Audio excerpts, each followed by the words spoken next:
Thank you, everybody, for joining. I think, boy, 1, 2, 3, 4, 4. We have 16 people so far, including 17 now, including Dana and Susan.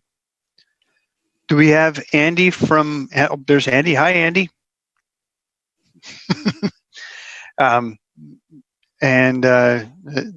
So we have Lou, we have Jim, Shannon, Lou, Jillian, Lynn, Jana, Carrie, Chairman Bill Stevens. Who's that? Okay, all right. I know him. Mm-hmm. Scott Phillips, Chris, Natasha, Bo, hi Bo, and David Blackley, and Dana and Jenna. Jenna Nichols is also from Charlotte Area Transit. Oh, right. Okay. Thank you, everybody, for joining. This is our, goodness, what is this? Our 4th meeting. Thanks for joining, and we have a full agenda tonight. I just want to remind everybody as we get started that we are, our general purpose is to impact the locally preferred alternative, and the specific details such as artwork or minute details about the engineering, we're going to leave those to either another group that could potentially do a deeper dive into the specifics, and of course the experts, the engineers, the CATS experts and such. But our general mission is to impact the locally preferred alternative and some of the decisions around that. Tonight, we're going to hear from CATS, Andy Mock in particular, on some of the latest information on the locally preferred alternative, some alternatives, and I think, Andy, you're going to present a potential third alternative, right? Correct. Thank you. First on the agenda is the approval of the minutes. Did anybody want to review anything in particular on the minutes? Any questions about the minutes? Okay, I'm not seeing any hands raised. Dana, I'm looking for our Shana. There's Shana up there. Hi, Shana. What is the protocol for taking attendance and minutes? I have been marking people present as I allow them into the room. So I have a list that I've been highlighting as people come into the room. For the minutes, we'll need a motion. And if you want me to, I can just go through who's present. It's up to you. Okay. I'll make a motion to, am I allowed to make a motion as the chairman to approve the minutes from last meeting? Sure. Okay, there we go. Any second to the motion? Thank you, Scott. Scott seconds the motion. All in favor of approving the minutes from the July 15th meeting? Okay, I'll go. Raise a hand. Oh. I can go through the list or y'all can raise a hand. Okay, is anyone opposed? If you're opposed, shake your head. Like the hokey pokey. Okay, we're all good. Minutes are approved. Thank you, Lou. I just want to make one footnote. Lou, we see an upper corner of your room. We don't see Lou on the Skype meeting. There he is. That's good. That's good. PC because it is a high definition screen. Gotcha. Okay. We'll take that as an approval from Lou. All right, Dana, you want to reiterate the going forward schedule and come off mute, please, and tell us a little bit more about where we're going from here? Sure. Can everyone hear me? I'm trying to share my screen. Do you see my screen? Yes, thank you. Okay, great. So just reiterating to your point, Chairman, and that our goal is to recommend to the board, ultimately a server-line alignment. We're here tonight, and here is our agenda that we've already approved the minutes, and I was just going to put this up just to remind everyone where we were, we are absolutely on the 4th meeting. That's in green. And so we are tonight going to look over the alignment. And then August, the last meeting in August, and September, the first meeting in September, are really going to be discussion meetings. So we're going to listen, and then you all are going to ask lots of questions, I'm sure, to Andy and Jenna tonight. And then those 2 meetings in August and September will be, really sort of trying to hopefully get a matrix together for decision making and, some sort of criteria, and, think about those things. And then come October, we're gonna, we'll be a part of that public review process that I guess is gonna happen in September. And then hopefully we will ultimately in November be able to make, you all will be able to make a board recommendation to the Board of Commissioners. So thank you for letting me sort of just remind everyone where we are with all of this, because, this task force has a very defined task. With that, I will exit the screen and I'll stop sharing, because I assume Andy's going to want to share his screen. Thank you again, Dana. So just a couple logistics. The August 19th meeting and the September 2nd meeting, I'm going to hopefully be at a beach home in Oak Island on August 19th, but I'm hoping to join our Skype call. Then it'll be a family vacation. I'm probably going to need a little break and join our joyful Skype call. And on the September 2nd meeting, that's my 25th wedding anniversary, so I almost definitely will not be on the meeting. So I hope you can carry on without me on September 2nd. But following this meeting, this is where our work kind of begins. This is where we get the chance to talk amongst ourselves about the locally preferred alternative, the alignment as it's documented, and start making an impact. And not that we can't bring more questions and more topics back to CATS and ask for more input, but just take tonight's presentation as our last main information gathering session, during which we can try to format our own matrix, our own set of decisions about how we're going to recommend the alignment to the locally preferred alternative going forward. And with that, Andy, can I turn it over to you? Sure. Thank you for having me out again. I appreciate it. Jen and I are very pleased to come out and give you a brief presentation on our current alignments that we have through Matthews. I will say that there are still a lot of we don't have a high level of definition. So we're going to show you some conceptual alignments, and the alignments that we're going to show you today, the 3 alignments, will be probably more detailed. The exhibits I'm going to show you then will be at the public meetings. So the public meetings that we propose will be in September, starting in the September 15th. We have over six public meetings over 2.5 weeks. I don't recall which one. I think Matthews is in focus area 5, so that would be somewhere around the middle to end of September. We'll send out formal notification for when those meetings are scheduled, and so that you can attend the meeting and ask questions, and you'll know more than most people know because you'll have had the benefit of these briefings and presentations. And they will all be virtual. So they will all be on a virtual platform. We're working out the details for how exactly we're going to do that, but that's in the works. And we're going to give an overview of the high-level overview of what the project is, where we're going, a presentation by me of the specific area. We call them focus areas. We have 6 focus areas on the Silver Line, and one of those is the Matthews area. And then we're going to get into a public engagement session where people can do Q&A online and ask questions and make notes, and we'll address them all as we go forward. So it'll be a very intensive process for us.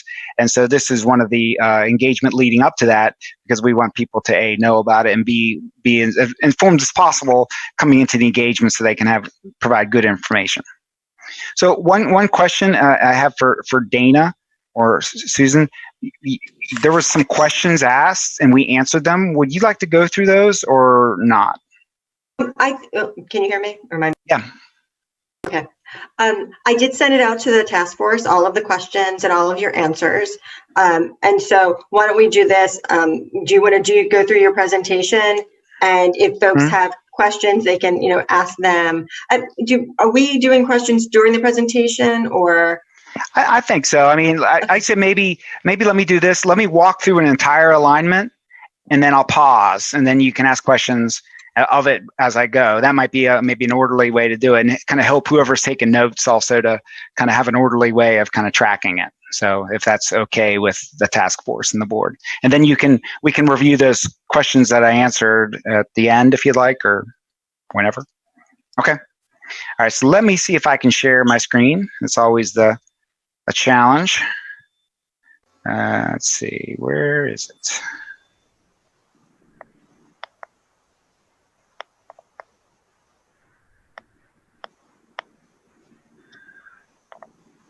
Show all windows. There we go. Hold on just a second, Mr. Mock. I think I need to make you a co-host to share your screen since it's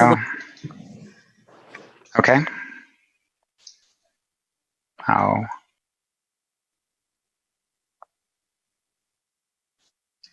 All right, give it a shot. Yes, ma'am. Okay. Can everyone see this exhibit? Okay, great. So I'm going to start on the Charlotte side and work my way to Matthews. And so what you see here, the road that my cursor is going on is Sardis Road North, and this is Monroe Road. In this area, the city of Charlotte is somewhere in this area. Dana knows exactly where, but the line is somewhere in this area. We basically have two alignments that are coming across, and it's either within the CSX right away or within Monroe Road. The locally preferred alternative actually was going down Monroe Road, actually beyond, off the map, down further into the Village Lake area. That would, for us to traverse Monroe Road would require reconstruction Monroe Road. The starting place would be from a design perspective, would be somewhere similar to North Tryon Street. I guess 2 meetings ago, when I gave the tour, I showed a lot of images and Google Earth for what that looks like. And so that would be a reconstructed Monroe Road with light rail down the median. That's kind of the opening concept. There would be bridges at Sardis Road with a station at Galleria. That would follow along Monroe Road until we get to the next section. So I'll just compare and contrast Monroe versus CSX, because this might be the easiest part of the conversation, maybe. The alternative to that is a CSX median or shared corridor. We have had several conversations with CSX. They seem amenable to allowing us to evaluate this and study this. We had a conversation. There was correspondence up till today about showing this at public meetings or not, and they seem open to those sort of conversations. I think we are going to have a lot of concerns about entering into the CSX right away. So I would say, of the two, I think the CSX right away probably gives CATS and CAT staff the most pause of committing to something like this because of the requirements of sharing a corridor with CSX Railroad. A lot of folks who've worked on CATS projects, such as myself, have gone down the road of all the agreements necessary to share a corridor with Norfolk Southern on the Blue Line extension. It's very extensive, very challenging. So we've got a kind of a clear set of there's a lot of requirements and dependencies tied to the CSX versus the Monroe Road, which also has a lot of dependencies, and that's NCDOT right away, NCDOT road reconstruction. There would be a whole lot tied to that.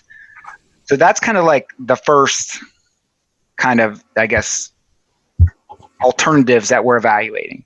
I'll kind of pause there before I go to the other map, which is downtown Matthews, and see if there's any questions about Monroe or CSX. I see Carrie Lamson raised a hand. Yes, Andy, just quickly, in the CSX model, is there a station again at Galleria, and how is that accessed? Yeah, there is a station at Galleria. I mean, the challenge is it's over here near Sardis Road North. The challenge, and as we've looked at this with our TOD team, it's just there's just not as much opportunity along the CSX for redevelopment. It's hard to access. It's up within a rail right away between the transmission line and the railroad. So there'll be a lot of concerns about from a development, from a transit development perspective about those. But there would be a station here or proposed station near Sardis Road North, which is in proximity to the Galleria area. Okay. The reason I'm curious is there's a long-range opportunity to redevelop a lot of the property there, the Family Dollar property that's just down out of the picture there slightly. I mean, there's a lot of long-term potential to see that whole area redeveloped. I'd love to make sure that we've got adequate access there and a station or even two, depending on, what proximity is available. Okay, thank you. No, thank you for the comment, Carrie. We've that's in our mind too, and so this station we think is the catalyst, could be the catalyst for that. But I think the the Monroe Road option serves that purpose better, in our opinion. So I think I think there's a lot of people lean more towards Monroe Road, not just because of the complications of CSX, but also the greater development potential along Monroe Road. So that's kind of part of the decision making that we are in our thinking are thinking about. Any other comment? Chris Hoff raised his hand. So you said the Monroe option had a bridge over Sardis Road. North. Would that be similar to like the existing ones on the Blue Line down South Boulevard? I would look to more of the Blue Line extension if you're thinking about like a standard, an aesthetic standard or a design standard. The Blue Line extension is our newer project that goes up towards UNC Charlotte. And so that's probably a better example of the form liners that we'd be thinking of along the walls and the bridge structure. It's a newer project, and we've had the benefit of learning a couple lessons from the Blue Line. So, we don't have a lot of detail. We haven't designed the structure. We don't know where the bents are, the abutments yet. But I would look to any number of the Blue Line extension stations as a or bridges as an example. Okay, thank you. Carrie? Thank you again. Andy, could you address the type of parking structure that might be developed around this particular station? This is probably the first entrance or last exit out of the Matthews boundaries, if you will. And I would think we'd want to be conscious of the opportunity to have it be a place where people might go to then get to town without driving through all of Matthews to get to something, let's say, south of downtown. Could this support that kind of demarcation to town model for parking? We absolutely need a parking spot at one of the stations on either side. Galleria, I think through the system planning had assumed that there would be a parking here. What that configuration is, we don't know yet.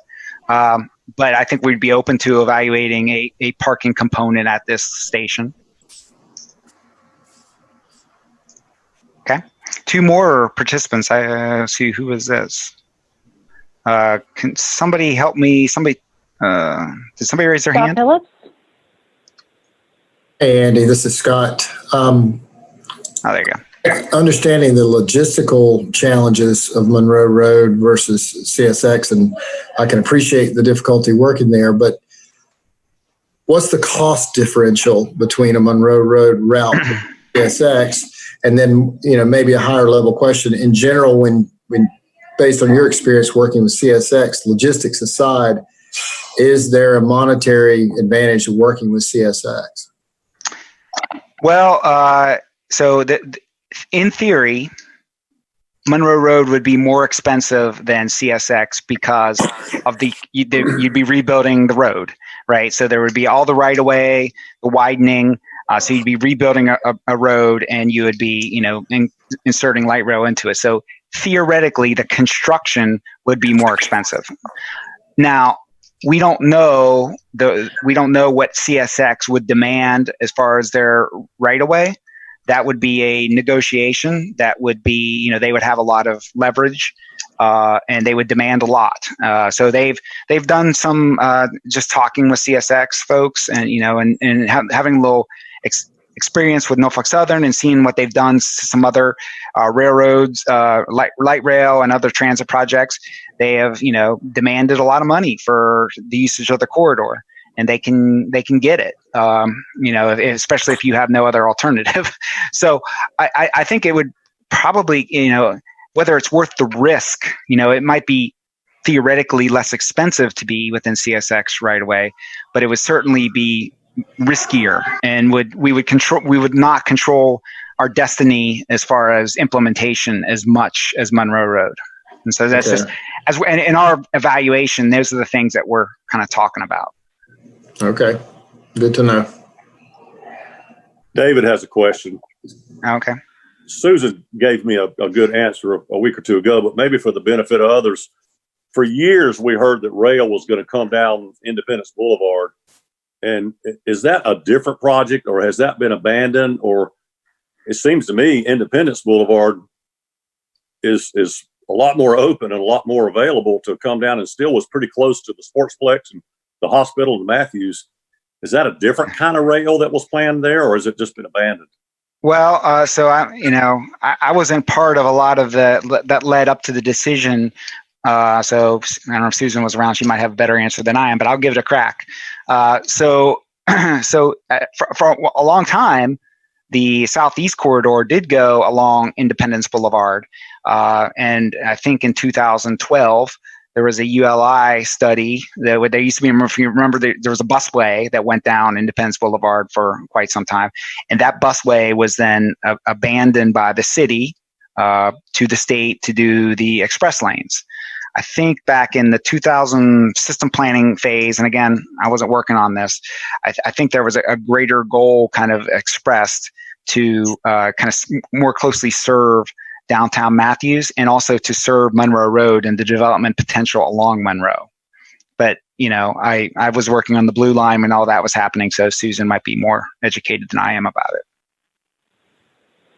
it. Yeah, thanks, Andy and David, for the question. And the nature of our conversation with David, too, was that if you think about one of the benefits of light rail is economic development and providing connections to the stations and developing around their stations a more walkable community and access to the rail. If the rail goes down Independence Boulevard, and you think about, well, where does the station go? Is it in the middle of Independence Boulevard? Is it on one side? If it's on one side, you're really only serving, and your developable area is just that one half of the potential that it could be if it was in a more integrated and a network area such as Monroe Road. So when you think about a rail down Independence Boulevard, it may or may not have as good development opportunity as coming into town and serving town. Everyone would still have to drive out to Independence Boulevard to catch the light rail. And maybe that's something that we don't really want to keep doing. Maybe we don't want people continuing funneling through downtown Matthews to get to a station on Independence Boulevard, when in fact they could go around and perhaps, like, was mentioned, maybe there's a station here near the Galleria that would have a deck, and that's what people would go to. So when you think about the development opportunities of light rail coming off Independence, made more sense. And ultimately in the 2017 plan, that's why the town decided, and CATS decided, to move the line from Independence onto Monroe Road. Just seems like land would be a lot cheaper along that big old wide vacant Monroe Road, but maybe I'm wrong. I mean, I think Susan's answer is better than mine, but we're looking at broader goals than just real estate costs. So, that's one thing, but there's also other goals.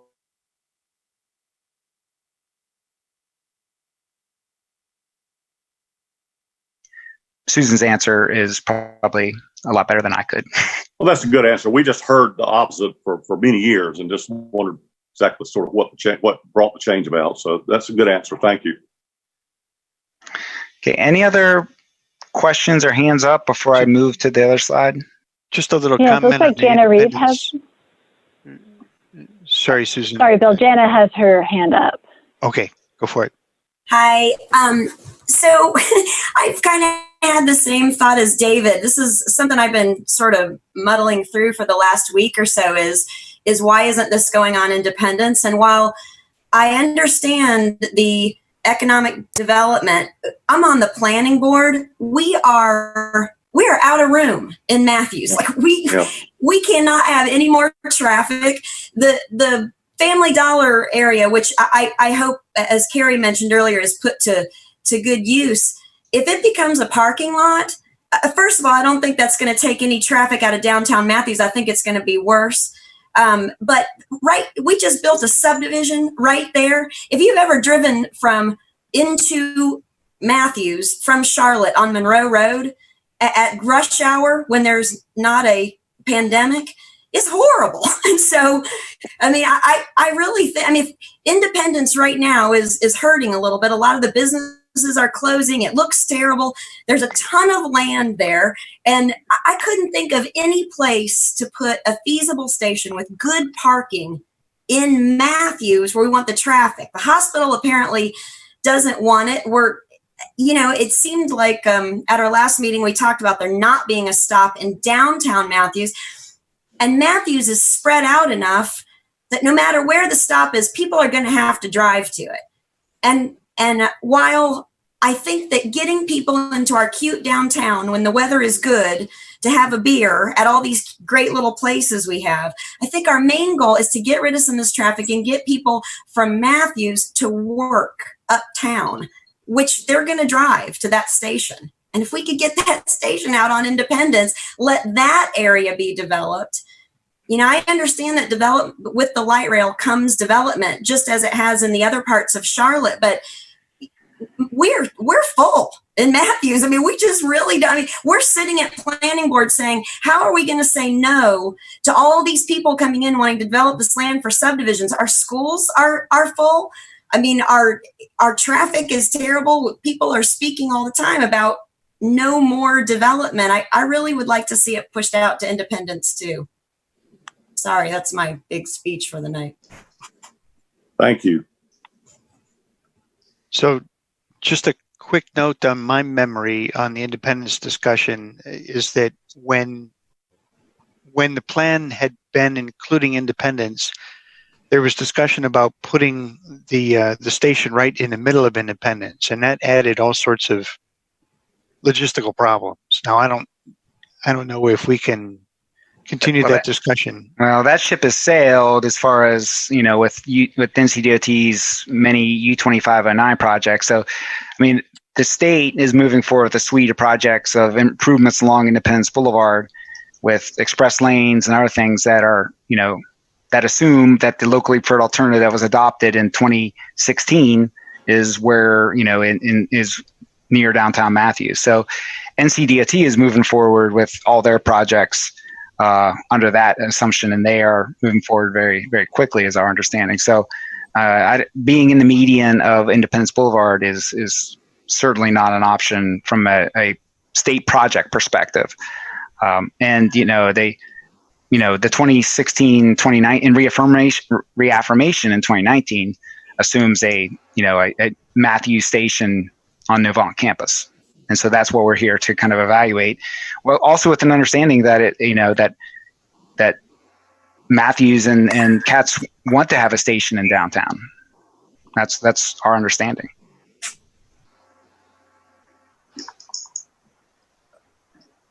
So Andy, the downtown station that you're talking about in Matthews would be at Novant? Janet, can we go to the next slide and then we can talk a little bit more about that? Okay, so before we do that, is there any other comments on this CSX versus Monroe? Okay. Oops. Sorry, Andy, this is Bill. Before we do, it's not necessarily just kind of a question. Is it a closed decision now? I mean, are we on Monroe Road and not on CSX, or is it still an open discussion? That is an open discussion. So we have not decided. I was just kind of giving you a little So a little snapshot of our internal conversation about concerns with CSX. We have not decided. There are benefits of the CSX right away that in this section that we want to continue to evaluate. I mean, having a lower cost, theoretically lower cost alternative that also has a relatively fast runtime. What's the nice things about being along CSX is there's no cross streets. It's fast. It's there's not a lot in the way. So there's benefit there, but there's a risk associated with that, and that decision is not closed yet.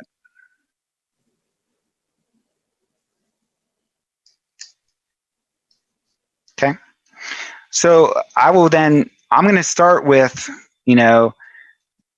the locally preferred alternative and the variation of that, what I'm calling the modified locally preferred alternative. And then I will go to the newer alternative that's being considered. So the locally preferred alternative exits Monroe Road, if people can see my cursor in my hand, bridging out of the median. Now, that's a very large structure. When we exit and enter a street right away, we always bridge in or out or under, depending. We don't want skewed crossings of major streets. So that would be a bridge over the inbound lanes of Monroe Road, something similar to Old Concord Road Bridge, if people can recall that from my last presentation, with an aerial station near Industrial Drive.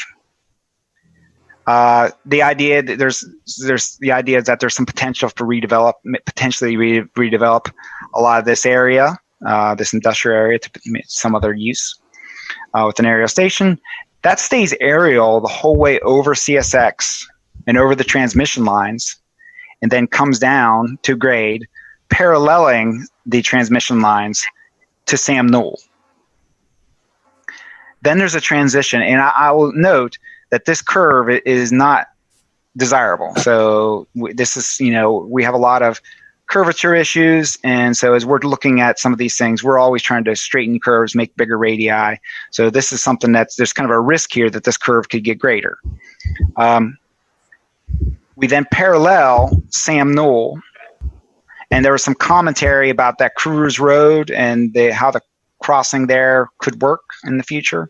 We don't have the answers to those questions, but we need to further evaluate how that crossing would work. But the initial concept is that we would cross Cruz Road at grade with gates and bells, and we stop the street, and then the light rail go through. Now we understand that there's some first responder facilities back there, and that's something that we would want to understand more about and what their access requirements are or needs are, and we just need to coordinate with those folks a little bit better.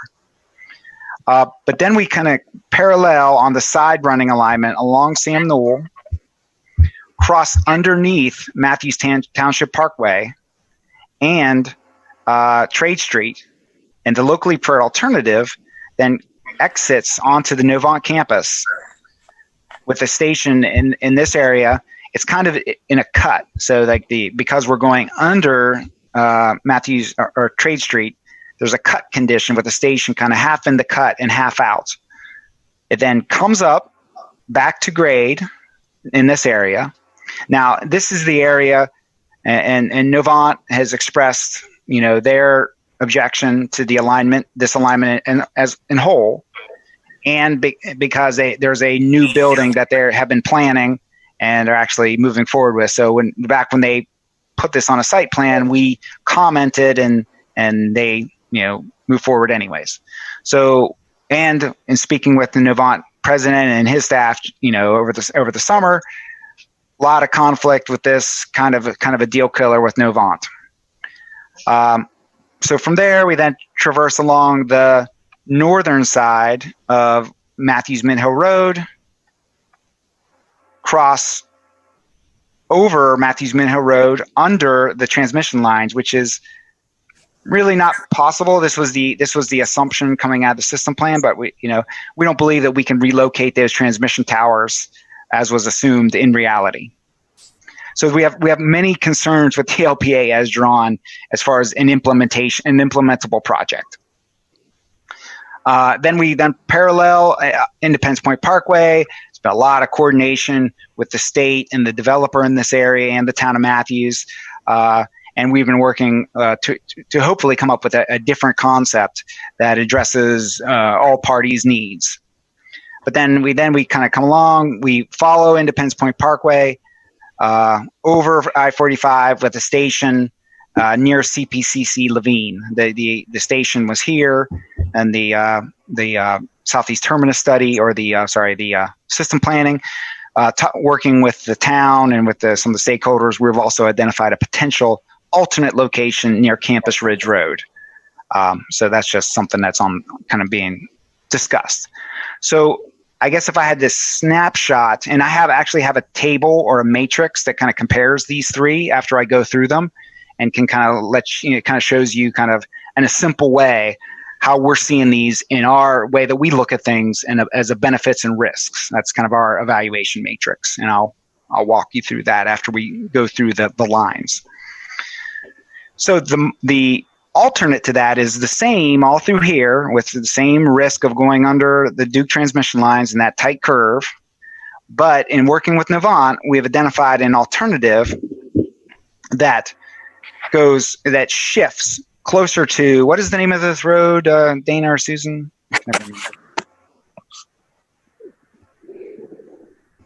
This one. Andrew Caroline. Andrew Caroline, thank you so much. So it shifts the alignment further off of Novant's campus and has a station. Now this station, because we're going under Trade Street, and we're actually, this alignment, because of the conflict with Novant, pushes us to impact this medical building, meaning we would have to acquire and relocate this medical building with a station that it's in a deeper cut situation than this station. This is actually about 20 feet below grade in this area. Now, how that's treated, I think that's something that we're working with the town and with some of our design team for maybe coming up with some concepts for ways that we can make that better integrate into the town, into the surrounding community, as well as serve the hospital. So that's kind of in the works, and we don't have all the details on that, and nor do we know exactly the treatment of this cut. Is it an open trench with, slopes? Is it capped with is it like a tunnel? We don't know the answer to that yet. That's more of a design detail that we'll work through with the town and with our designers. But the key here, and this is something that's really important, is, and I'm going to flash forward to this area up here, the ENT. Now, because of all the conflicts at Independence Point Parkway in this Duke transmission line right here, and our goal to basically have a station that we can serve the ENT and the Brickman property, we really want to be on the south side of Matthews Mint Hill Road along this area, because we can't cross on a skew. We can't cross on a skew, which meaning an odd angle through an intersection, working with the DOT and with our operations staff. And we can't go over Independence Point Parkway because of the transmission lines. So the best way for us to achieve that a desirable geometry and a desirable crossing is to stay on this side, go through the intersection in more of a tangent or straight section, and then curve around and nestle up against the current ENT development plan. Now, we've been working with the developer and his architects and engineers, as well as the town, on coming up with a solution that keeps the developer as whole as possible and also allows for a reservation or some way that the light rail can actually get through here. Then, we've also been working with the state, who's in charge of running the Independence Point Parkway. The next step in this area is kind of bring all those parties together and kind of come up with a comprehensive view for how we can achieve all this. And Wyatt Dixon is on the line. I don't know if Wyatt has any commentary to that. No, thanks, Andy. No, I think we've had some really, really productive conversations, and I did send over something to Dana, which, Andy, I think I've probably shared with you in the past, but really more for the task force to see some full build out of the ENT district, and it falls in line with some of the things that we've. Yep. No, it's been. I mean, the conversations have been great, and as Andy's alluding, I mean, I think it's our hope that the town and us as, a small piece of the puzzle in that particular parcel there, as well as CATS can come up with a great plan for the town. Thank you. So if we zoom back to that, now that you kind of understand, now that the task force understands why we want to be on the south side because of that geometry and our limitations of the crossings of Matthews Mint Hill Road. If you zoom that back to Navant, where my cursor is, what that means for us is that we also have to go under Matthews Mint Hill Road. So really that means is that we're in a depressed or sub-existing surface condition from in front of Novant the whole way back to the other side of Trade Street. So we have it's a very challenging engineering. It's very challenging and from a cost perspective. It does eliminate a lot of traffic impacts, and so there's a benefit there.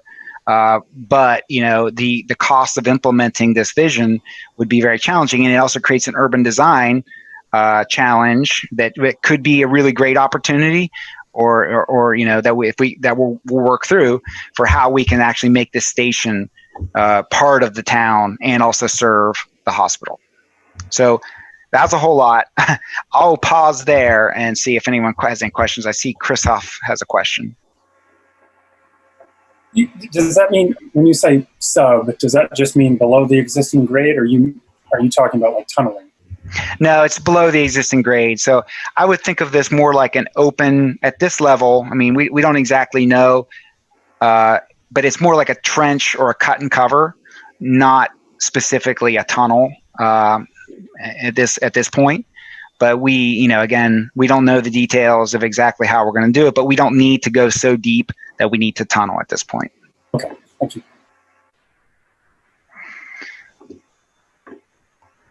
So to be fair, Andy, Bill Stevens here, the task of this committee isn't necessarily to find the easiest or the least expensive option. And this tunneling, I guess I'd like to understand from the context of weighing it from a town perspective as a task force perspective. Are you saying that all those trade-offs, meaning it's more complicated, more difficult engineering, higher cost, is that ruling it out, or is it just simply something to take into consideration? Well, can I? Yeah, it is, but Bill, can I table that till I get to the end? I can show kind of our evaluation, how we compare one versus another, and that might kind of help kind of get there. It's clearly not out of off the table at this point. We plan to show it at the public meeting, certainly, and so that will be part of the discussion. But the way that we've set up our decision making, it makes those costs, those complications, those challenges become it becomes an impediment for us to implement it. And so that's just, let me get to that when we get to our matrix. And I think Lou Abernathy has a comment. Yeah, can you hear me okay? Yes. Okay, on Sam Newell Road at the Independence Point Parkway, I didn't quite understand how the south side approach would go under that situation. Is that correct? You mean right where my cursor is? I'm sorry, I didn't mean Sam Newell. I meant Matthews Mint Hill Road. Right here? No, keep going. Mint Hill Road and the Independence Point. Okay, there you go. Okay, yeah. All right. Sorry, so no problem. So the idea there is that really what we want to be able to do from a safety, operating, and crossing perspective is cross Independence Point Parkway as parallel to Matthews Mint Hill Road as possible, basically making it part of the intersection, really. And so the idea there that we're doing is we're going to parallel, and we're at grade, so we would be crossing the throat, as we would call it, of Independence Point Parkway and then you would cross that at grade, and then you would start to turn to then parallel Independence Point Parkway, and then merge into the previous LPA alignment further on. And that allows us to kind of come through at a more of a standard geometric design and allows us to better control that crossing. At grade would mean gates. Correct. It would have gates. Why could we not go in a cut, an underpass bridge situation, as thought about on the Andrew Caroline? What would be wrong with underground passage there? So a couple things. And I'm not saying this first one, I'm not saying we couldn't overcome it, but Duke normally doesn't allow structures underneath their transmission lines. So we would certainly have a structure or a tunnel. Now, might we be able to overcome that? Maybe. But maybe the bigger issue is really that if we go down, it might take us up to 600 feet to get back up to grade, and that certainly would go through the main part of the ENT structure. So by staying at grade, it allows us to make that cross along the front of the ENT and preserve as much of the permitted or the active construction as possible. If we were to go down and under, we would not be able to catch up to grade till further into the site and have a direct impact on the current construction activities. Okay, understand. So the punchline, I think, for this new alternative, and this is a pretty new, this came out of some coordination with Novant, is really a long cut section with a station that's below grade, with a potential, again, with the potential to do something interesting there if we can come up with a solution for how that station that is below current grade could be reimagined, or how current grade could be reimagined so it not only serves the town but also Novant. Any comment on that before I go to the final alternative? Okay. Looks like Dana has a question. Oh. Hey, just quick, does and I'm sorry if you already covered this, does DOT have any plans for the intersection of 51 and Sam Newell? I know they're planning, at 51 and Monroe. Is there a plan in place for Sam Newell and 51? Yeah, Susan probably has a better answer than I do. Yeah, that's a good question, Jana. Right now, their only plan for Sam Newell and 51 is to utilize the existing pavement and put in those dual left turn lanes. You see, like when you're on 51 trying to turn left, if you're coming from the hospital and going into town, there's only one left turn lane, but you can see the pavement there, it's marked out. So their plan is to take out all that marked out pavement, put in those dual lefts that accommodate the U-turn movement that sometimes slows down traffic. So that'd be dual lefts from 51 onto Sam Newell and from 51 onto Trade Street. But it's not like the big, huge redesign like what they're doing at John Street. Okay. All right. So the final alternative that we have to show and this kind of idea came from I think it was the downtown mobility study recommended that we evaluate a Matthews Street alternative, an east or West Matthews Street or East Matthews Street alternative. And so as part of that, once, in talking with the town and reading the report, we initiated an evaluation of something that goes down West Matthews and then ultimately crosses Trade. So there's a couple different ways we can get there, but assuming we're following a Monroe Road, type of alignment, we then veer off after we cross CSX, go underneath 51 or Matthews Township Parkway. So we'd have to tunnel or push a box culvert through that bank, that very tall bank that's there, to allow the light rail to traverse this area. Come along West Matthews Street on a side running alignment. And so that would require us to rebuild the street, West Matthews Street, to implement a light rail section in this area. cross Trade Street at grade with similar to Independence Point Parkway, with gates and bells as we would have any crossing, with a station right at Trade and John. So that would Trade and Matthews. Sorry about that. Trade and Matthews. That would allow it. That is probably the station that's closest, that serves the downtown the best, or the closest. We would then come along on a side running alignment, and all this would be at grade. So that would be a good thing for station access, a good thing for development, and a good thing for light rail operations and construction. And then we would then marry up into the side running alignment, the preferred right of way that we have that crosses underneath here and then goes along Independence Point Parkway, and everything else is the same beyond that. So there's two different ways that either happens off the LPA or that happens off CSX. And it really does require, though, and all these do require, a reconstruction of Matthews Mint Hill Road to implement light rail along that section. So that would be, part of the project cost. So I went through that one pretty quick, but it's pretty straightforward, I think, as far as a right of way and an alignment. Is there any questions over that before I go into the kind of the high level evaluation? Andy, it's Wyatt. I do. That was one of my questions previously, just about the town's desire for proximity to a station to downtown, which this accomplishes.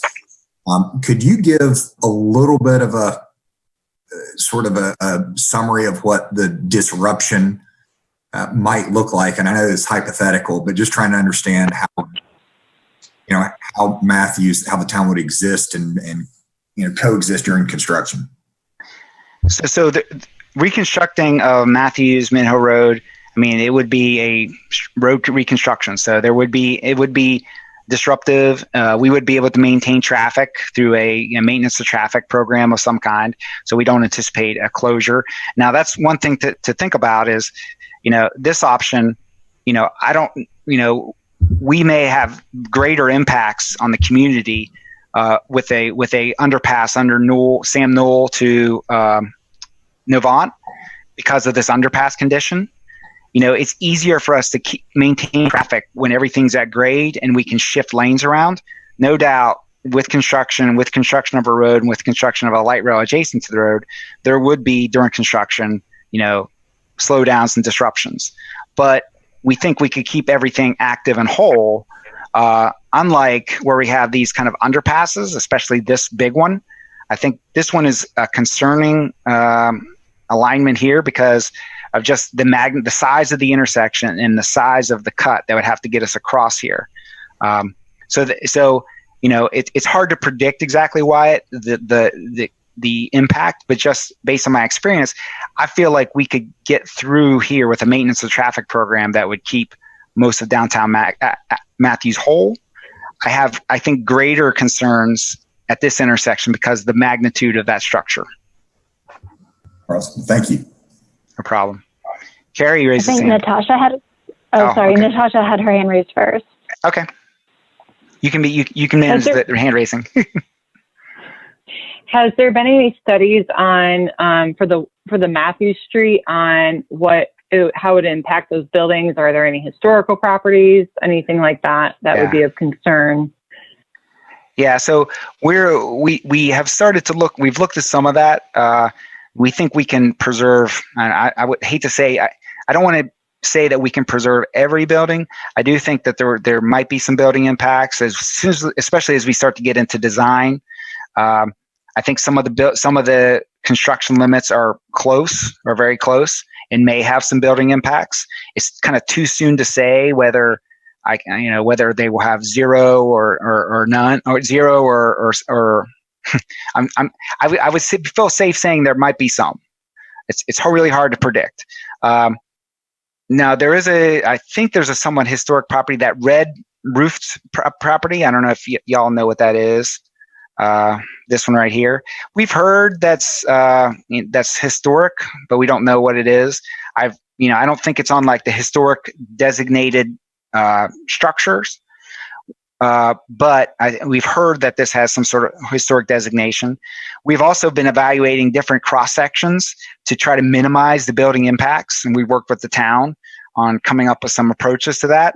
But it's kind of too soon to say whether we could, clearly say we want to have no building impacts. I think somebody else, Carrie, might have had one. Yes, Andy, two parts. First, could you do me a favor and review for each of these three alternatives, where are the stations? Okay. Yep. So the station, let me zoom out. The station for the Matthews Street is right at Matthews and Trade. So I think if the goal is to have a station that serves downtown the most directly, this is it. And it doesn't have any visual impacts because you don't have any bridges. It's all at grade. And you don't have any trenches or undercuts dividing the community. So there's value to that, and it creates a pretty unique urban design opportunity to serve the downtown. The stations of the modified locally preferred alternative, the one that Novant is, at least doesn't object to, is right here. Which is not that far away, but it's kind of buried in their campus behind some of these buildings. And so it wouldn't be, at this point, there's not the access point. It would have to be off this Andrew Caroline building in some road in some way, unless we came up with a new concept. And then the locally preferred alternative, which isn't shown, but would be basically right next to it. These two would not be dissimilar, but I think they would be very close to each other. All right, and continue down that line. Where's the next station heading toward the ENT? Okay.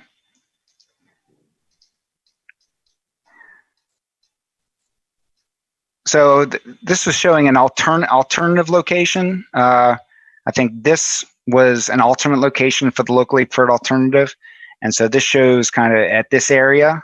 I think this might be a new concept of the locally preferred alternative, right in front of Novant Matthews. So not on their campus, excuse me. So that's just an idea site at this point in time? Yeah, it's just an idea. Okay. And so that none of the other alternative, they're all kind of right here as far as the alignments go.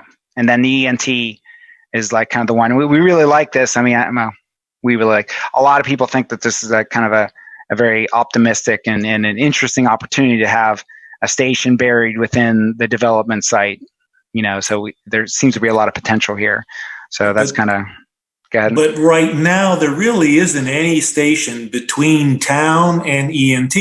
Correct. There's only two sites.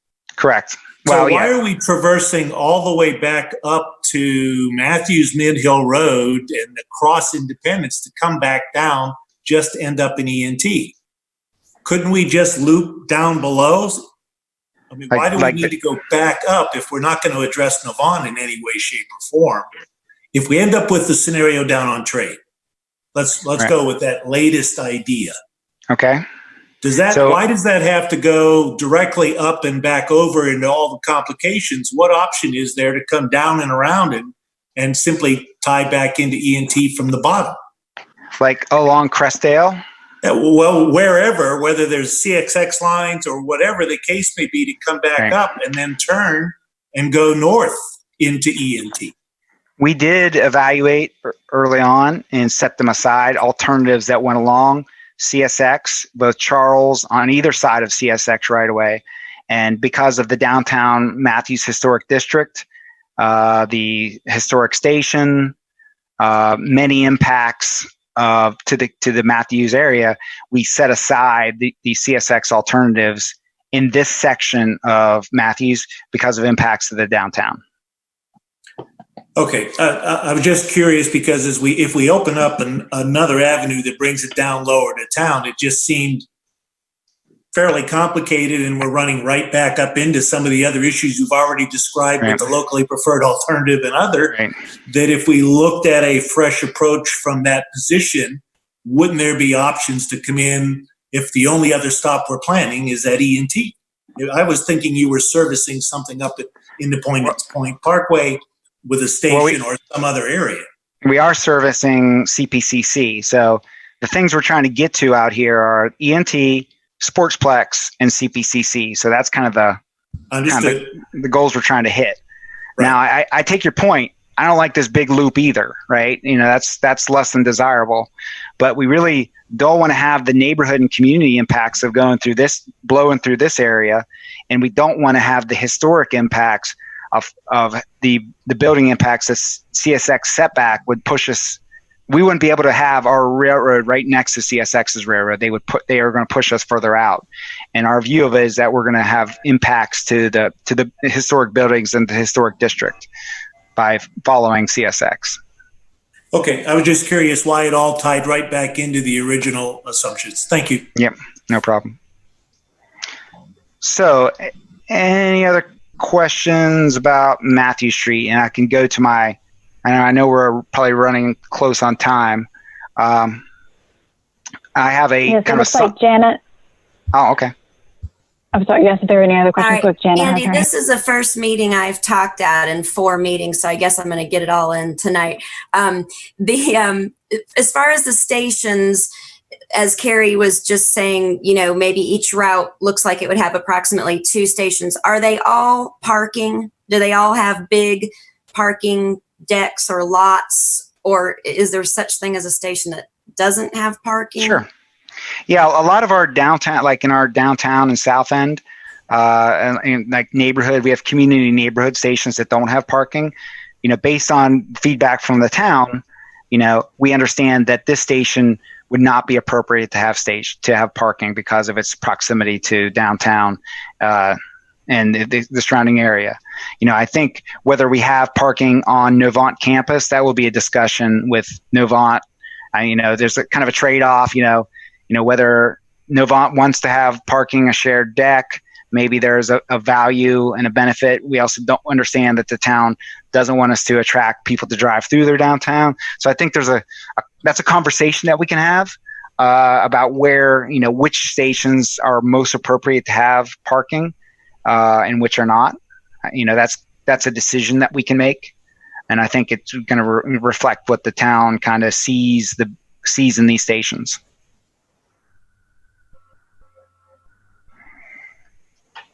Okay, anything else? Okay, so let me see if I can share another thing. We'll see if I can pull this off. There we go. So, can everyone see this table? Okay, so what this shows kind of our evaluation, and it's at a very high level of the alternatives. And just, you know, the 3 alternatives that we just showed through downtown Matthews. We didn't do the CSX versus Monroe. That's for another day. But this is probably the most important one. So on the left, we have the 3 benefits and 3 risks that we've kind of identified as we're evaluating one alternative versus another. And this is not just in Matthews, this is all 26 miles of the project. How do we decide one versus another? And so we went through a process with our project management team to kind of identify the 3 benefits and the 3 risks that we want to weigh. And the number one benefit is that we can achieve a competitive and reliable transit travel time. People want light rail because it's fast, it's reliable. It's, you know, you get on the train in one place, you get off another. That's very important to us. Curvy alignments all over the place diminish that.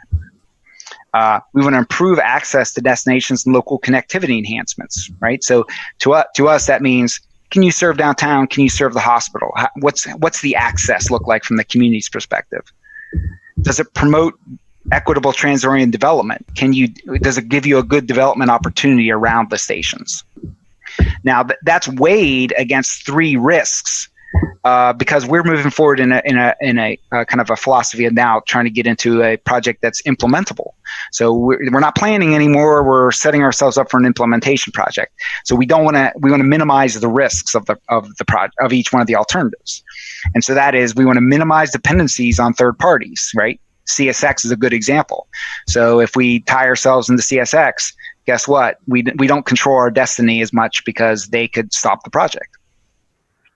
We also want to minimize capital and operating costs. Ultimately, these alternatives and this project will need to compete, and capital and operating costs will be important.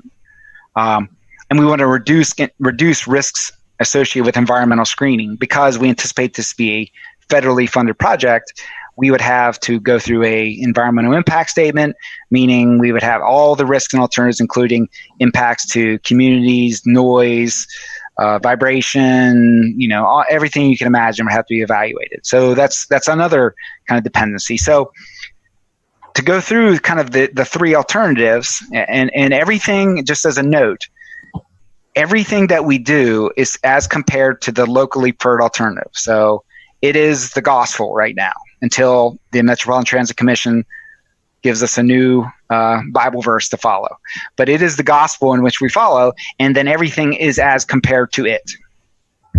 So of the achieving competitive and reliable travel time, the LPA is not great. It's a curvy alignment, it restricts speeds, and has less interaction with the traffic. But guess what? So does the modified LPA. So it's not substantially better.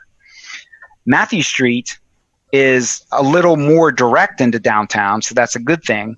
But there is more interactions. We are crossing more streets, so we would need to run at a slightly slower time. So we didn't think that was a differentiator between the three alternatives. They're kind of a wash as far as light rail travel time and making sure that we can get to downtown and back to Matthews as quickly as possible.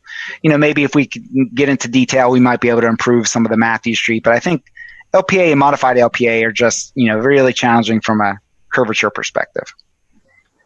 The next item is to approve access to destinations and local enhancements. So the LPA is, it's near to downtown and to the hospital. So, that was a goal at the time.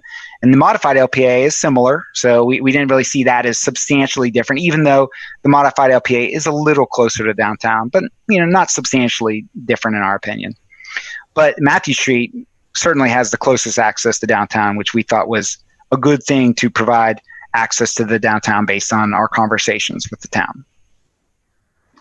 And as far as promoting equitable transit-oriented development, the LPA and the modified LPA are really somewhat limited because of the hospital site. We don't really know what the hospital's plans are. It's probably unlikely to be a transit-oriented development that we would anticipate really spurring ridership and spurring the development around that you see around a station. But it could be, but we don't see that at this level. We see that as kind of a wash. But the development potential around the Matthews Street seems like it could be better. It could be pretty impressive. So that's just, and Jay and others might have some opinions about this, but that's kind of our view that based on development and TOD, Matthews Street is a little superior. And then on to the risks and minimizing the dependencies. The biggest risk is, not being compatible with Novant. We don't want to get ourselves in an adverse relationship with Novant. We don't want to pick a fight. So the LPA is clearly in conflict with their plans. They've publicly objected. And so, that feels like could be a real deal killer. So that's, the most challenging.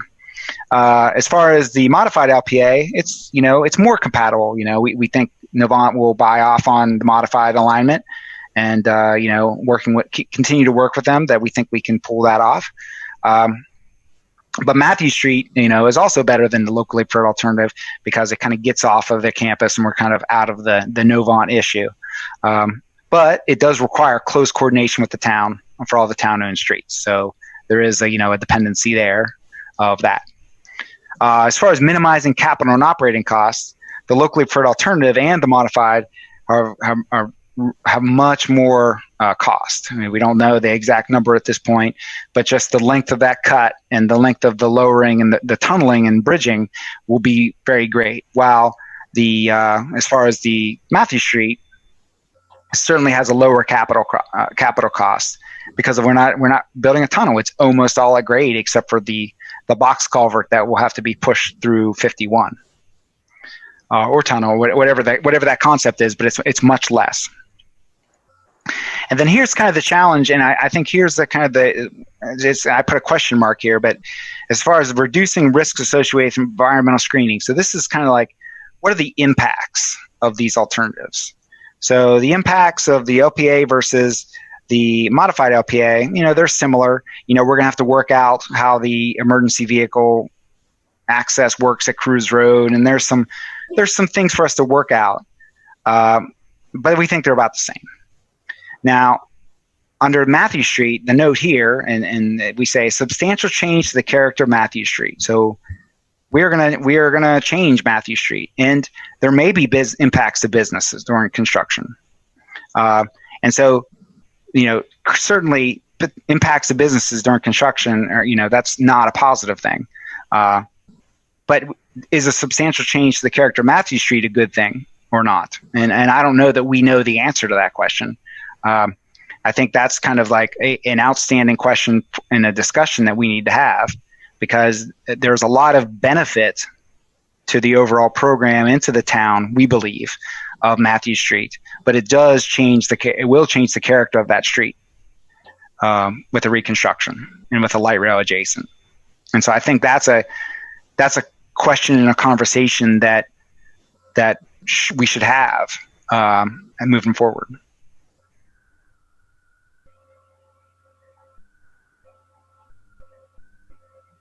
And so Jana, yeah. Do we have a study or public input or anything like that about whether people going to the hospital either as patients or to work would use the light rail and want it? Yeah, so I guess the best example, we've talked with Atrium, we've talked with Novant. Hospitals are tricky. They have it's kind of a mixed message from them sometimes. I'll say that probably the closest thing that I've heard is that we built the Blue Line extension, which I was a part of, and I did a lot of work with the CMC University. We built a station right outside their campus, and it's our understanding that they see a benefit mostly from their workers and staff. They don't get a lot of people probably riding the train, going to the hospital. Maybe it happens, but I think a lot of folks, at CMC University see it as an amenity to their employees, and they see it as something they can advertise. And in our conversation, they feel like they can use it as an amenity for hiring people, especially lower wage kind of nurses and RN, lower wage nurses and those sort of things. Now, if you ask, Novant, they'll say no benefit. Maybe that's just posturing and positioning. Atrium had a different opinion. They thought that they thought it was valuable. So it probably depends on who you ask. But in my conversations I've had with CMC University, they seem to think it's valuable.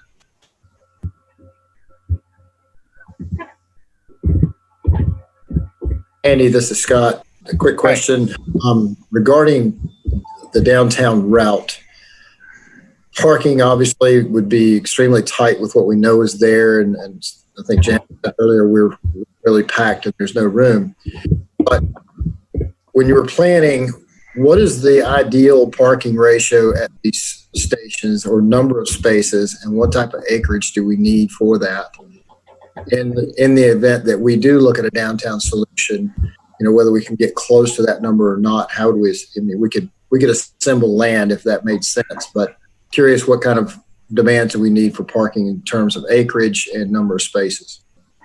Yeah, so normally what we do is if we identify a station to have parking, and I hopefully I don't get kicked off my VPN in a moment, but I'll try to answer this question quickly. I just got a little note. If we identify it, we do a ridership model that says that estimates how many people will come to that station. If we say that we believe it's a good candidate for a parking ride, there's an estimate that's provided for the mode choice. So it basically says, okay, if this station we believe should have parking to be consistent with the town, then there would be a model that would estimate how much parking would be required based on the mode choice. Now, models are models; they're not perfect, but it would give us a good check. Now, maybe the best way to think about this, our parking garage in the BLE, we've got different models. We have more at University Boulevard.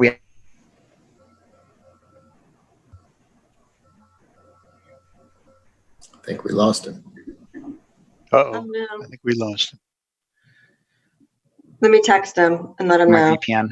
Oh, wait, there he's back. Andy, are you back? Can you guys hear? Yes, I just got kicked off my VPN. Hold on a second, please. Okay, I'm going to be back with you in a second. 32996. Okay, can you guys still hear me? Yes. Okay, great.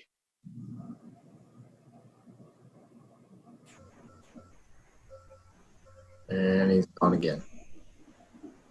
So when we get kicked off our VPN, it takes a minute to reconnect, and he might have to re-sign into the meeting.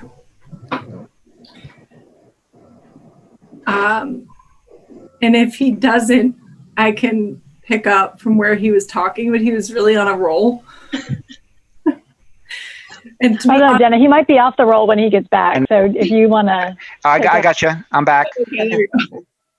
I'm back. Can you hear me? Yes. Okay, sorry. So I guess the short answer is, Scott, there is no short answer. I mean, we're going to have to, that's a complicated thing that I've spent a lot of time working on over the last 20 years, figuring out where you should have parking and how much.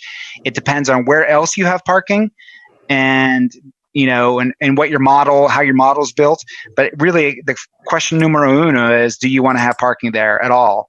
And then that starts a process of building a model and tying that into a travel demand system, and then figuring out where else you could have parking. I think we would prefer to have parking closer to interstates, like, you know, Independence and 485, or you know, where best we can. And we just want to be sure we're consistent with what the town expects for these stations. I'm just thinking for the downtown solution, if we do that and you have a station there, I can't imagine having a station without parking. And knowing that, you know, the congestion that Matthews has downtown now.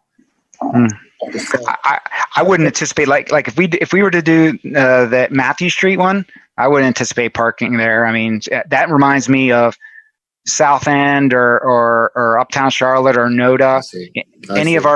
That reminds me like of a neighborhood context that you wouldn't want to ruin the kind of the buildable area with a parking garage and kind of clunk it up. So I wouldn't think that, but you know, we're open to evaluate different options, but just my experience, I would see this as a walk up neighborhood.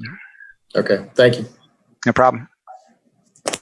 Hey, Andy, it's Jim Johnson. I got a real quick question. I know you've looked at 10,000 alternatives, but if we're looking at Matthew Street, and I don't know, everyone else may have looked at the map like I was, but has anyone ever explored going up East Matthew Street and going behind like the William Business Park and then tying into the ENTs behind 51, just staying away from old Matthews Mint Hill Road and going, because it didn't look like you had much in the way. You had like some church property and a couple of homes, but yeah, I mean, fairly straightforward. Well, I mean, I don't know if that was looked at in the previous studies. I mean, I think we were trying to serve, you know, the ENT and using the previous studies as kind of the guidance for that, you know, so that may have been studied previously. I don't know. I can go back and take a look at the records. I know, you know, church property and residential property is something that would be, you know, concerning. So if we were to like kind of push this through, we would likely buy a bunch of residential properties, which, you know, we don't want to relocate people unless we have to. So that would be a major consideration in our framework. And so that would, you know, we might mitigate some short-term business impacts, but we would then be buying and relocating people's families' homes, which is a big deal to us. So, I mean, that would be my initial impression. And I agree with that, because I'm not in favor of taking people's homes, but I mean, there would be some possibility to talk to look like two homes almost that you could do.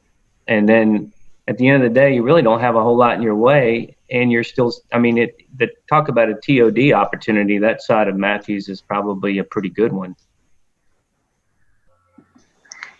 Well, I mean, I guess if you know, the town wants to consider something like that, I mean, we could take a look at it. But I mean, I think we don't want to. My initial thought is we don't want to stray away from a short-term business impact to a major residential impact. So, but I think that's something we could think about.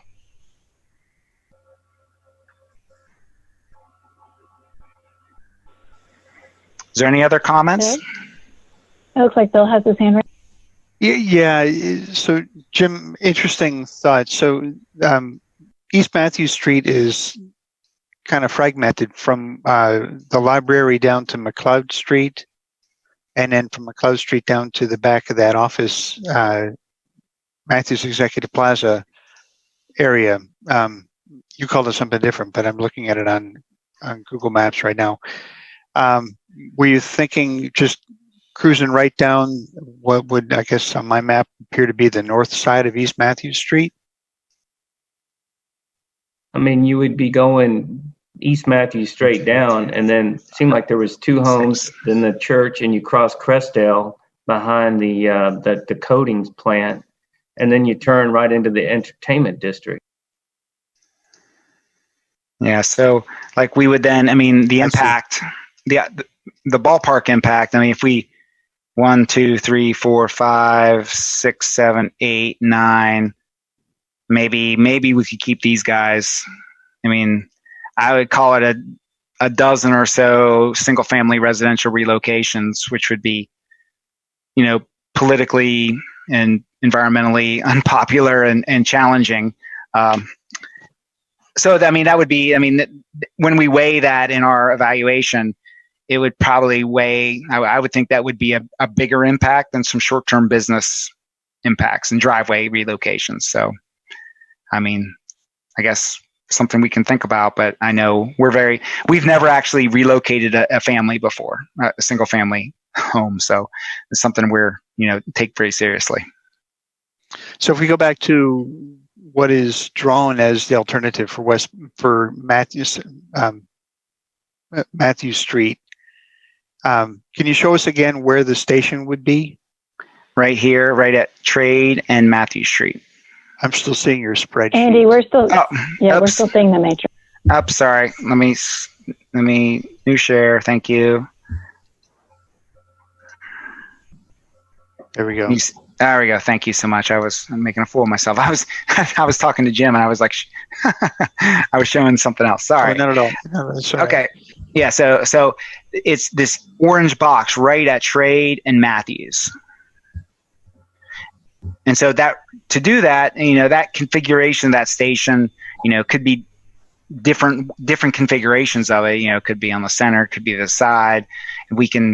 Last time we kind of talked a little bit different about the differences between center and side stations. Right now, I don't think this is fully defined. This kind of looks like a side station to me.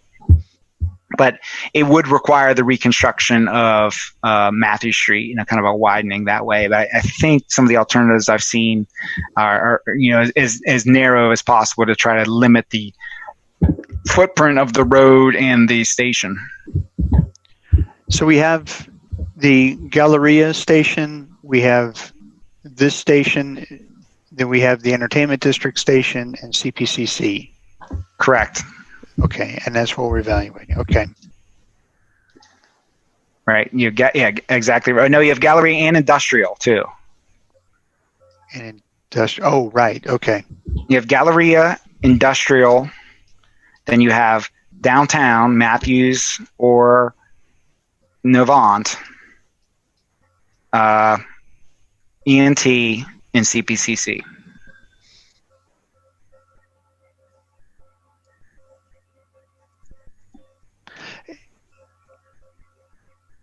And so you're proposing that we take a deep dive into some of these alternatives, whether it's Matthews Street or the slightly modified Novant alternative, and the stations, without getting into the specific engineering of the stations.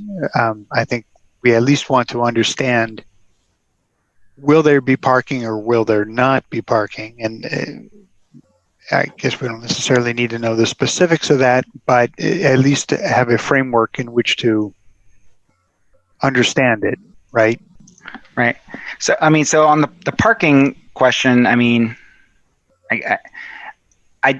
in my opinion, and open to discuss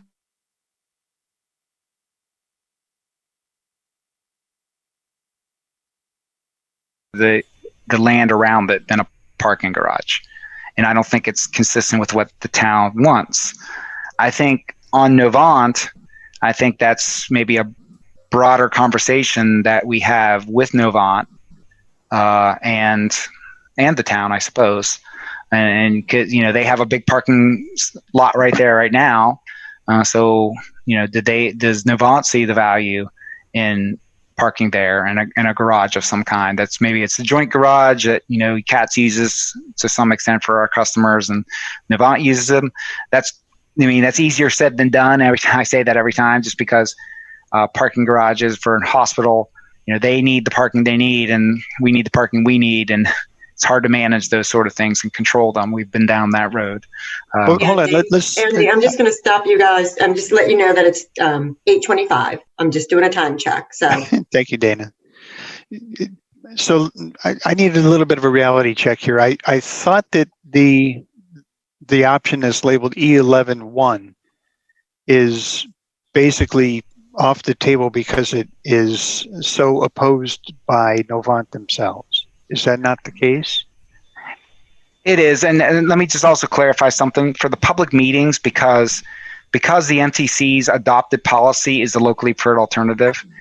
We are obligated to show it at the public meeting, and so we will recommend to the Metropolitan Transit Commission to remove it, and either go. And it's likely that, right now, once the Metropolitan Transit Commission acts, it will be removed, and it will be the LPA modified, or E11-1A, or I guess it's E10-7 or E10-2, depending on which alternative we get into.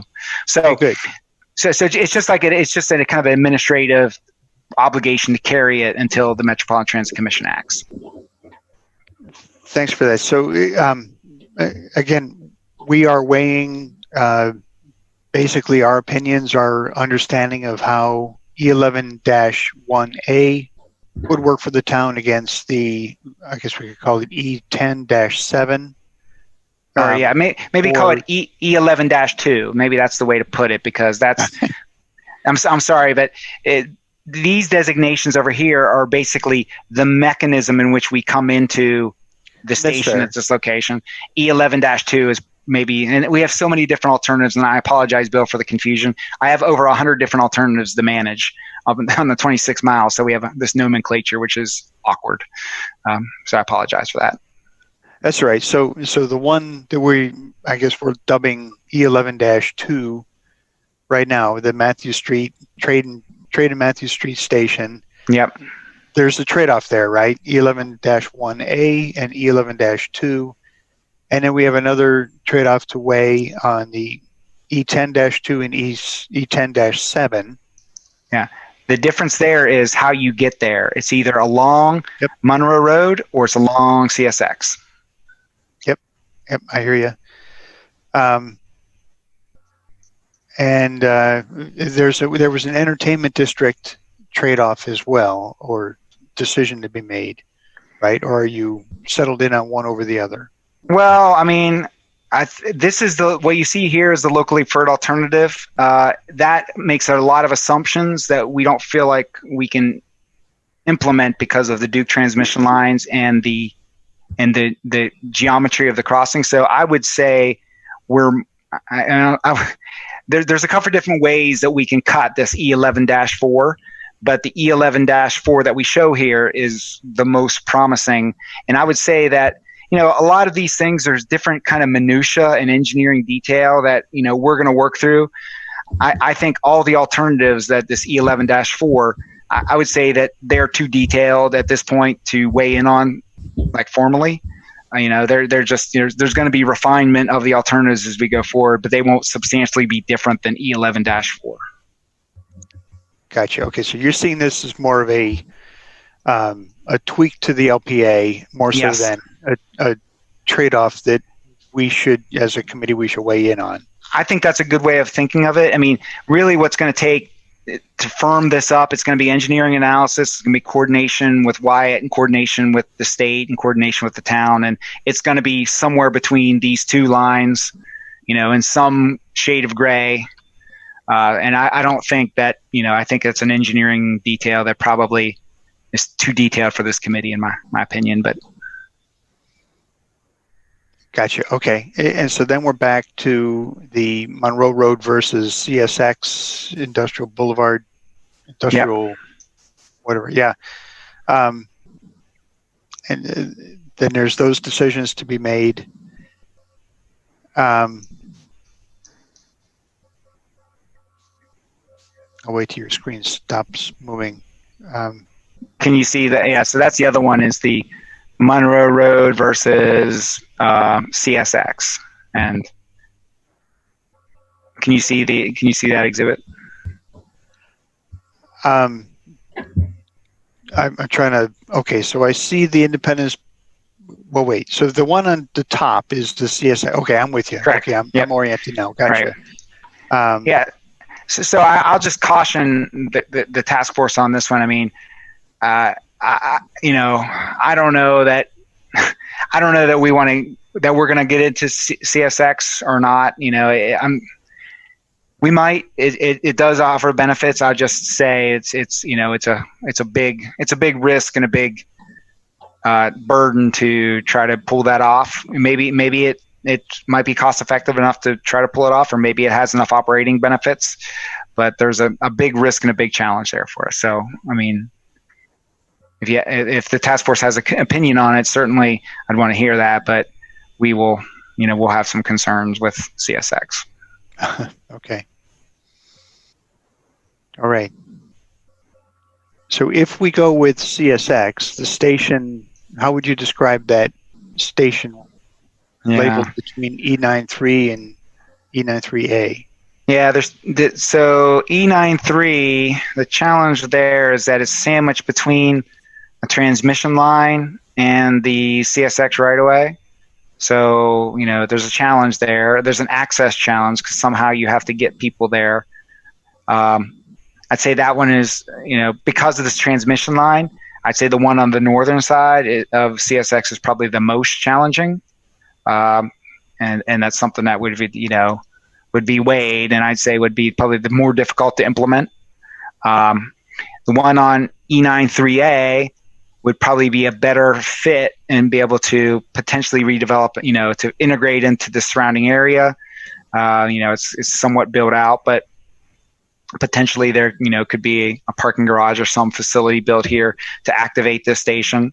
But, I guess the question from a development perspective, is it superior to the frontage along Galleria and how that could open up Family Dollar? It's kind of a thought is this is kind of maybe a better impetus for that development opportunity. And just to clarify, I don't know if Andy said this, but that we're showing two alignments right there at CSX. So the E93 and the E93A, those are two separate ones, and the CSX freight railroad is shown in between it. So we would be saying one or the other. Yeah. Thank you, Jenna. Yeah. Sometimes we take those things for granted that we already knew that it was two different ones, but I could see where it could look like just one. Right. Thank you. Mm-hmm.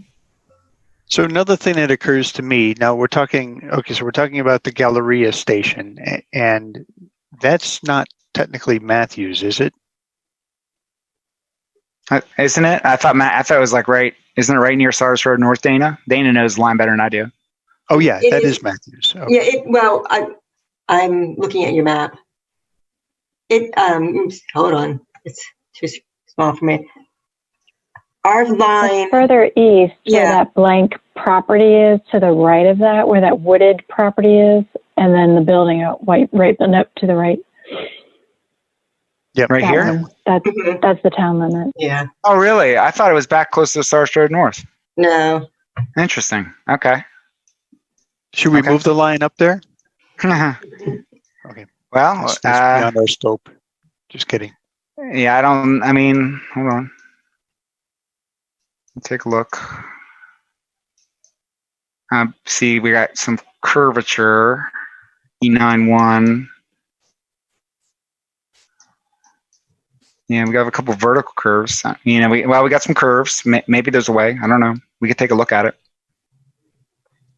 I mean, I would guess that, we definitely had acknowledged the development potential of Family Dollar. So my gut is if we could have moved it closer and make our geometry work, we would have. But we can look at the geometry to see if we can make an adjustment. Well, some of this is a little bit out of date with respect to the new development that Susan just pointed out. So it might be worthwhile at least understanding why it was placed where it is at the Galleria Village as opposed to Family Dollar, which is effectively vacant, right? Right. But it's still operational, the Family Dollar. They still, I don't know what it's doing in terms of how full it is, but it's not vacant. I see. So they still own it. They still operate it. It's not property waiting to be taken over. Right. Yeah. It's not vacant, and it's not for sale. It's it's still in the tax rolls.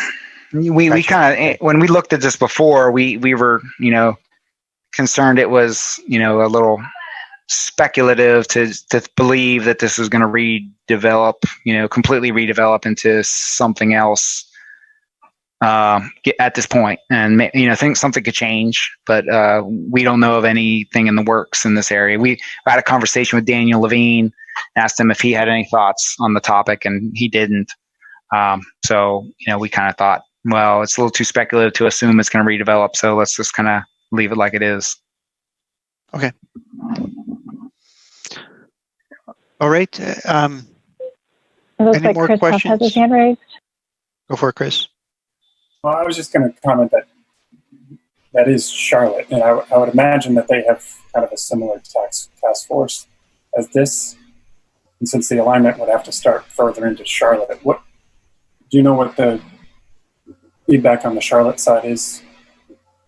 Yeah, I mean, so, CATS we are part of the city of Charlotte. So, we have Charlotte Planning is on our team, just like Matthews Planning is on our team. So they don't necessarily have the same a task force structured like the town of Matthews does, but we have kind of our own kind of planning and folks who are thinking about these alignments and working with us every day, just like Dana and Susan are. So, they're aware of these lines and, working with us. So, they would understand what got us there.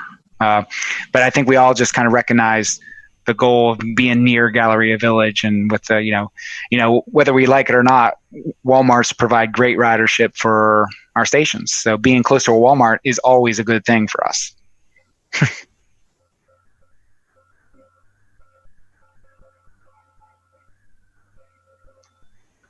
And I guess so. Looks like just to follow go up ahead and on- finish, Chris, and then Carrie. Okay. There seems to be some apprehension from this task force on the Monroe Road alignment, and I guess I wasn't sure. Is it traffic related? Is that the concern?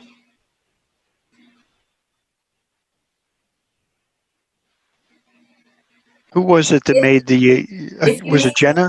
Yeah, if you mean me, my comment earlier is, it's traffic related. If we're talking about having a really big station right there that people will be driving to at rush hour, I think we already have too much traffic on that stretch of Monroe. The good point about having it there, of course, is that really could be a walkable station. I mean, so many of the other, downtown Matthews, there's a little bit of walkability here. You can just see by looking at this all the neighborhoods and the homes. So it's definitely, I think, the potential to be walkable. But if we're talking about a station that a lot of people will drive to because they're trying to get uptown, the traffic concerns me right there.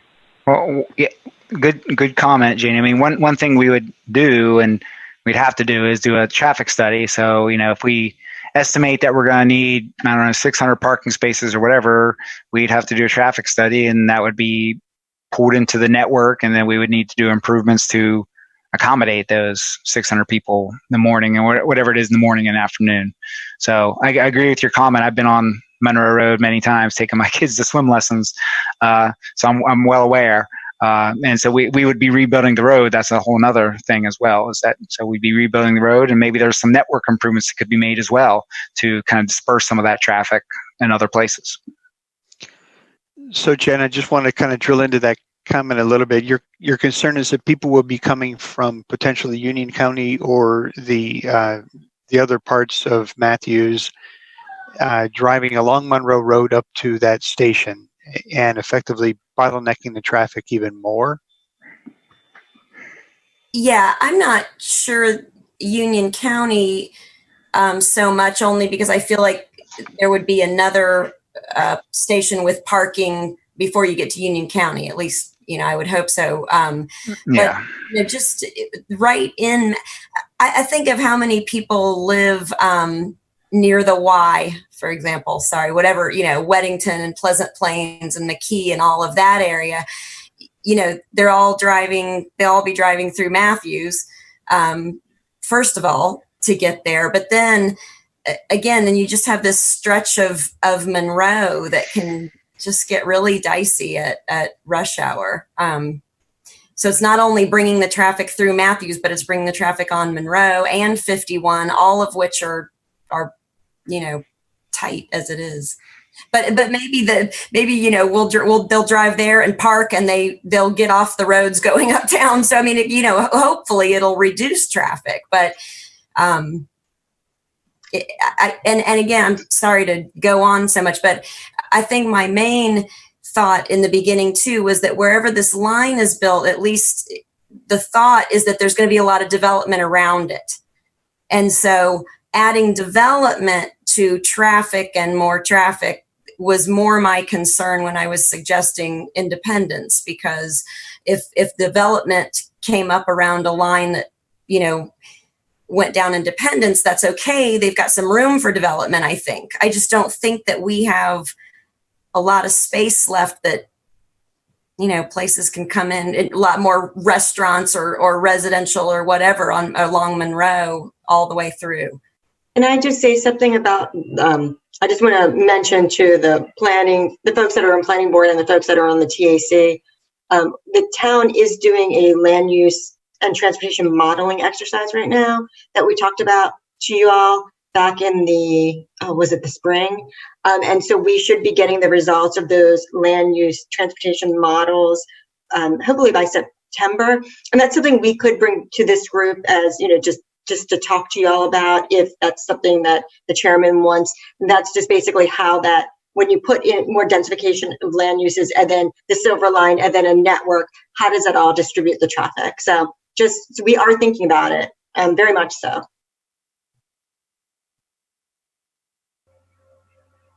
Thank you. Any other comments or questions for Andy? Harry has his hand raised. Thank you, Susan. Andy, what would be helpful, and I'm not asking for that this evening, what would be helpful for me was to have perhaps a broader picture of things from north of Matthews heading into Charlotte, as well as potentially south, on where you think we would have what I would call commuter stations versus destination stations or activity centers, such as what we talked about downtown. I think it's natural also to take a look at the proximity of this line to 74 and the potential improvements as the superhighway it may become, as far as what are we really going to see as traffic? Who are we going to draw to use this line? Are people going to give up an expressway to town that may function at 20 minutes to drive inland to get to a commuter station to get on to get on the Silver Line and take 7 stops before they get to town? What's the commute time from the south of Matthews, let's say CPCC, to the airport? If it's over an hour, it's not effective as a commuter mechanism. So it would be helpful at some point to understand a little bit more about where are the huge hubs that are servicing that, as well as, when we spoke before about Matthews Midhill Road getting over close to where the flyover was, where the ENT is, is it's just a short distance to 74 there. Are people really going to get off that, come down to E&T or CPCC to get on the Silver Line there to get to town? Yeah. So, I mean, those are great comments. I mean, we, unfortunately, we gave up the bus lane in the middle for hot lanes and for express lanes. So it is going to be a challenge for us to compete for time effective, a schedule effective commute versus a hot lane. That will be tough for us to challenge against. I think what the value that light rail brings that those express lanes don't bring is about your opportunity for development around the stations. And so I think that's what you get. If travel time is all that you care about, because of the express lanes on Independence, that's going to be hard for us to compete for. We'll compete as a good alternative to that, but whether we can compete, minute per minute with express lanes, I don't know. It's something we'll try to, and we're trying to straighten out our geometry as much as possible. But really, what you get and what the town gets, in my opinion, is the opportunity to have an option that you don't have to take express lanes to have a relatively fast commute, and you get opportunity for development around your stations. Yeah, I agree wholeheartedly. I guess my concern was just not trying to overemphasize that, yes, we have a traffic problem, but there are all kinds of other avenues and activities going on that may help mitigate that or cause more of it. Again, it would just be helpful to kind of put some of these circles together in a larger perspective for me to look at what those things would be. And Carrie, just to be honest, I have my beliefs for what I believe those ones are. We're still hammering out, just like we have alternatives here that we've shown you tonight. We've shown you 3 alternatives in downtown Matthews. Similarly, up and down for 26 miles, I have similar type of configuration issues that we're working through. So I'm happy to show you, a snapshot in time of where we are with several of those and where I believe those big commuter stations should occur. But again, we're at a kind of an early phase, so we've got lots of alternatives that we're trying to hammer out. And as things drop, as alternatives drop over time, those sort of decisions about where the best commuter type big regional station draws, that'll kind of arise from that conversation. And we have some ideas right now, like near Conference and Idlewild and Albemarle Road and Sharon Amity. But those are kind of far from firmed up. I understand. And I would think the further you get away from 74, the more likely a commuter terminal would get use, because of everyone that's going to try to get, quote unquote, from Providence Road up and Randolph up. They're highly concentrated residential areas. There's no easy access to get to 74 because they're 5 or 7 miles away from it at that stage. So I think there's a lot of purpose for where this may serve as a commuter rail. I'm just not convinced it's Matthews at this point. Given our close proximity to 74, I'm much more interested in making sure we hit these key, what I'll call activity centers, whether that's the E&T or the downtown areas for both business promotion, entertainment, retail, shopping, and athletics, and spurring the kind of development that we believe that could benefit us for that. Yes, I know there's a risk for traffic, and I still will have some concerns for that as well. I think Natasha has something. Yeah, to kind of piggyback off of Carrie, but I think one thing that another thing that influences whether people will take a light rail or drive to work is if they have to pay for parking. I mean, I pay $185 a month for parking, and I was happy not to pay that anymore. So I think that's a good point, Natasha, as well. Yeah, and I think something else to that is I would personally, just thinking about my own experience, is that I would be willing to drive to a station that's just outside of Matthews on Monroe Road or right off 74, like the Conference Drive location, park there, free parking, and then take my trip up to uptown from there. So I think that's something to consider too. So I think maybe a lot of Matthews people might do that. And then people living on the other side of Matthews in the Union County side would do the CPC campus or the ENT if there was parking there. And another thing, and I was thinking, and this might be more of a question for Susan, but wasn't there once talk about a parking deck in uptown or in downtown Matthews? Was it? I know I can't remember if that was decided against or not, but that was something that was talked about. And from my personal point of view, I actually think not having parking in downtown Matthews would be the way to go for that stop, to keep it a quaint stop somewhere as a destination. And I don't really see that as much for commuters as it is for, people visiting our town. I see more of like the CPCC and then, maybe down road at even Industrial Drive, if there's an opportunity there, or farther down at Conference would be more likely to have a commuter park and ride stop. But I was just thinking about what Carrie said and how, for me, it's not so much the drive time, but it's the cost of parking in uptown Charlotte.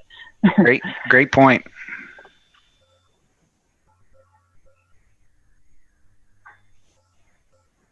Anybody else? Any other thoughts, questions? One little observation: as a merchant in downtown, the town does not enforce 2-hour parking anywhere. So there's always the chance that people are just going to park anywhere they want and walk to a station and commute to Charlotte, and there won't be any way to stop that. And that could just completely kill the last of a little bit of gasp of life that's in town. Just something to think about. Good point. We have the signs up, but it's not enforced. Never enforced. And town has that's their decision to not enforce it, and it's probably okay at this point. But the gridlock and the parking of cars for hours on end will start as soon as there's a station that doesn't have parking within walking distance of downtown. No question. The town had a chance to buy land to build a parking deck and blew it. Just to make sure we understand that too. We are at 8:52 p.m. I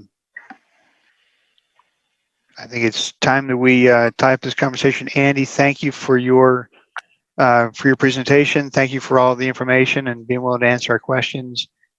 I'm happy I could be here.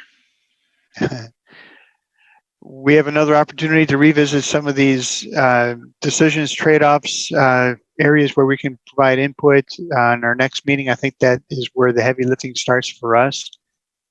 So in the meantime, if you could try to solidify some of your questions or some of your things that you might want more information on, and send that to Dana, Susan, or even myself, and we'll get it up to CATS or to the right people in general. And again, I would plug for all the folks in the task force to attend our virtual public meetings in mid-September. So you'll have the benefit of having a very detailed upfront presentation, but there'll be a much broader presentation with more, and there's a kind of a formal commenting process as part of that. So I would ask folks to attend that as well, to provide comments to that mechanism too. And that will be all this will be part of our record, but that's in a formal FTA scoping record. So I recommend people to do that. Thank you, Andy. So the virtual meetings at this point, Dana or Susan, could you distribute that information out to the task force? Yeah, absolutely. As soon as we make sure we have the right dates. I know I think I got all of them on my calendar, so I've just got to make sure which one is zone 5, and I'll give that date out to everyone. Excellent. Well, I feel like I'm forgetting something. Are we set to adjourn at this point? What am I forgetting? I guess that's my biggest question right now. No, okay. We'll see everyone at the next meeting. Right. See everybody at the next meeting, and thank you very much. Have a good evening.